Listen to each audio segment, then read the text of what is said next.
ভাই ওয়ালাইকুম আসসালাম। ভালো আছেন? এটা আলহামদুলিল্লাহ ভালো আছি ভাইয়া। আপনার খামারে কি কি মুরগি আছে? আমাদের আছে ভাইয়া এই মিশরি ফার্মি মুরগি। এইগুলো 1 মাসের বাচ্চা কিনছিলাম, মোটামুটি 100 পিস কিনছিলাম। এখন মোটামুটি 1 মাস 2 মাস হয়ে গেছে বয়স।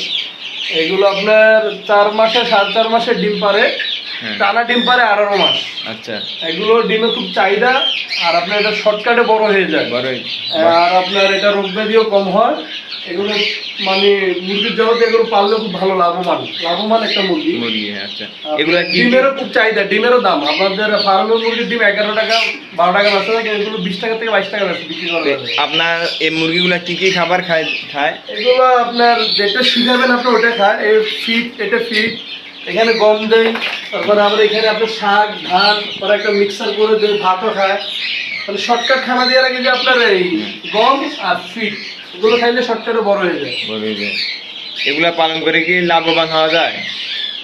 আপনার নতুন অবস্থায় না বুঝলে অল্প দিয়ে শুরু করতে পারেন, 20টা 50টা 100 টাকা দিয়ে।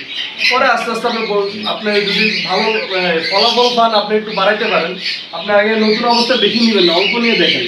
আচ্ছা, এই খাঁচাতে এগুলা কি কি মুরগি আছে আপনার এখানে? এগুলো হচ্ছে আপনার সরাইলি, মানে এগুলো আপনার ওই মানে অনেক আগের মানে পুরান একটা মুরগির জাত, মানে প্রাচীন একটা মুরগির জাত।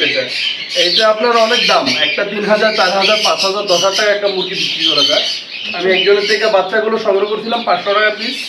হ্যাঁ, কিছু সেল করে বেশি লাভে, আর কিছু আছে। এগুলা খাবার দাবার খাবার দাবার সেম খাবার দাবার, আপনি যেটা খাওয়াবেন যেটা শিখাবেন বাচ্চার থেকে ওটাই শিখবে। কিন্তু আমি আপনার ওগুলোর মতনই দিই, ফাউল মুরগি যে খানাটা ওই খানাটা দিই। ভাত হালকা, কখনো ভাত হালকা দিই, কিন্তু বেশিরভাগ আপনার গম আর এই ফিট দিয়ে রাখি। আচ্ছা, নিচেও তো দেখা যাচ্ছে এগুলা কি মুরগি? এগুলো আপনার বাহামা, এগুলো আপনার অনেক বড় জাতের মুরগি। এগুলো পায়ের পশম মানে কবুতরের মতো দেখতে, খুব সুন্দর একটা মুরগি, বুঝছেন? এগুলো আপনার 5 থেকে 6 কেজি ওজন হয়। এগুলো বাচ্চা আনছিলাম, আপনার বাচ্চা আনছিলাম 400 টাকা পিস, ছোট বাচ্চা। এখন মোটামুটি অনেক বড় হয়ে গেছে। আর অনেক কিছু অনেকগুলো ছিল না, মানে অনেকগুলো ছিল তো ওই বিক্রি করে ফেলছে। আচ্ছা, এইগুলাতে ভ্যাকসিন দেওয়া লাগে? হ্যাঁ, ভ্যাকসিন তো অবশ্যই করতে হবে। রোগব্যাধির একটা আছে না, ভ্যাকসিন করা আছে। এমনিতে আপনারা কি কি ওষুধপত্র খাওয়ান এগুলারে? এগুলো ওষুধপত্র আপনার পাখির যে ওষুধ, গরু ছাগল মুরগির একই ওষুধ। পায়খানা হলে পায়খানা, সব জীবাণু, তারপরে আপনার ঠান্ডা লাগলে এগুলো আপনার যে কোনো পাখির দোকান গেলে পাবেন না।